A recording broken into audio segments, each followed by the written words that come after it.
PTN cinema உங்களை அன்புடன் வரவேற்கிறது. நமது கேப்டன் விஜயகாந்த் அவர்கள் ஆலயத்தில் பார்த்தீங்கன்னா மழையோ இடியோ புயலோ எது என்றாலும் சிறப்பு வழிபாடுகள் சிறப்பு பூஜைகள் நடைபெறும். பால் குடங்கள்லாம் எடுத்து வந்து நமது கேப்டன் விஜயகாந்த் அவர்களுக்கு அபிஷேகம் பண்ணுறது மிக சிறப்பாக நேற்றைய தினத்தில் நடைபெற்றது. பால் குடம் என்பது பல இடங்களில் எடுப்பார்கள்.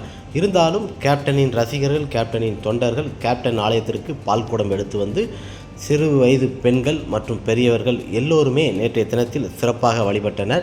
தினம் அன்னதானம், சிறப்பு வழிபாடுகள், பிரேமலதா விஜயகாந்த் மற்றும் பலரும் கலந்து கொண்டனர்.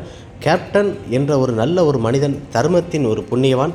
கேப்டன் ஆலயத்தில் சிறப்பு வழிபாடுகள் தினம் நடைபெற்று கொண்டு இருந்தாலும் நேற்றைய தினத்தில் பால் குடங்கள் எடுத்து கொண்டு வந்து தாய்மார்கள் மற்றும் சகோதரிகள் எல்லோருமே கேப்டனை சிறப்பாக வழிபட்டார்கள். மிகப்பெரிய ஒரு சந்தோஷம். கேப்டன் என்பது மிக சிறந்த ஒரு நல்ல மனிதன். கேப்டனுக்கு நிகர கேப்டன் மட்டுமே. அப்படி ஒரு தலை சிறந்த மனிதர்களில் நம் கேப்டன் விஜயகாந்த் அவர்களுக்கு சிறப்பு வழிபாடுகள், சிறப்பு பூஜைகள். அந்த தெய்வத்தை சந்தித்து வந்தால் சில விஷயங்கள் நல்லா நடக்குதுன்னு நிறைய பேர்கள் தினம் வருகிறார்கள்.